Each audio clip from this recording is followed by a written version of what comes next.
filming it? Wait, So I want you guys to get this. I want them to destroy every element of Hamas they can get their hands on. These people are vicious animals who did horrifying crimes, and I hope you guys post that. This is Marco Rubio, the man who'd later become Donald Trump's current Secretary of State. Rubio was once Trump's former political rival and was given the nickname Little Marco by the then soon-to-be president. But he's now one of the most influential people in Trump's cabinet.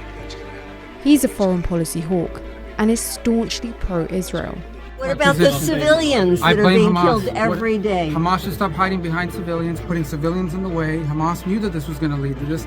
So Hamas should stop building their military installations underneath hospitals. So you don't care that 15,000 have died? You don't care about the babies that are being killed every day? I think it's horrifying. I think it's terrible, and I think Hamas is 100% to blame.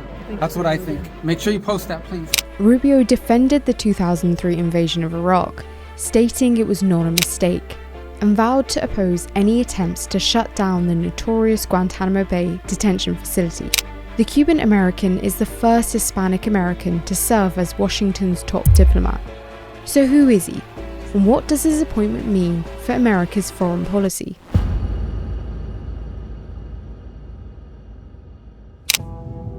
Rubio began his political career in the Florida House of Representatives between 2000 and 2008. He gained national recognition during his 2015 to 2016 presidential campaign, where he advocated increased defense spending and supported the continuation of the global war on terror. During that time, Rubio competed against future President Donald Trump in the Republican primary. The Palestinians are not a real estate deal, Donald. Okay, no. A deal, They're not a real estate deal. Is a deal. Let me tell you, a deal is not a deal when you're dealing with terrorists. Have you ever negotiated with terrorists? You are not a negotiator. And with your thinking, you will never bring peace. You will never bring peace. Donald might be able to build condos in the Palestinian areas, but he's not going to. This is not a real estate deal. Senator. But he soon dropped out and endorsed Trump, and was later re-elected to the US Senate in 2016 and 2022. Rubio takes hardline positions on China, Iran, and Cuba, and is more of a traditionalist interventionist when it comes to foreign policy compared to his soon-to-be boss Trump, who has avoided military interventions abroad. In previous years, this has moved Rubio to publicly criticize Trump's foreign policy. Do you believe this president should be entrusted with foreign policy for this country? Well, look, I think the president deserves credit for eroding ISIS presence. My qualms with him now is he is abandoning that effort before it is completely finished. I think he's about to make a major blunder on the second part. In recent years, however, Rubio has softened his stance to fall in line with Trump.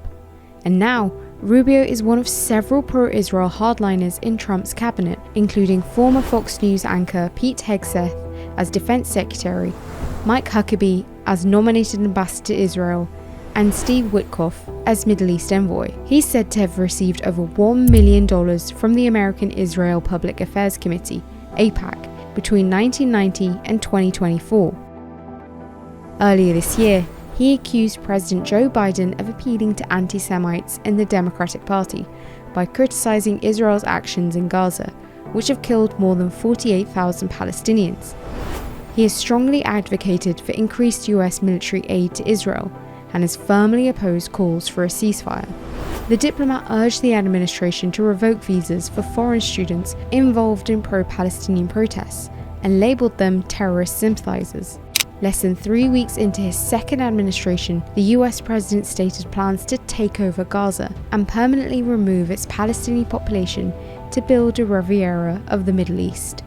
Whilst Rubio showed support for Trump's Gaza plan, the top diplomat backtracked on the announcement and clarified that the move would be temporary. It was not meant as a hostile move. It was meant as a very generous move.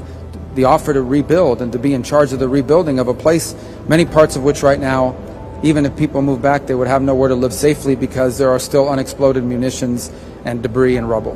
Egyptian Foreign Minister Badr Abdel-Adi told Rubio that Arab states rejected Trump's plan to forcibly displace Palestinians and take control of Gaza. As Trump's Secretary of State, Rubio has been tasked with managing reactions from Arab states concerning the proposed US Gaza takeover plan and has already met with leaders from the Middle East to negotiate a ceasefire. The three-phase ceasefire deal has been in place since 19th of January. However, the agreement has come under severe strain as fears arose that the truce would not hold following Israel's violation of the agreement.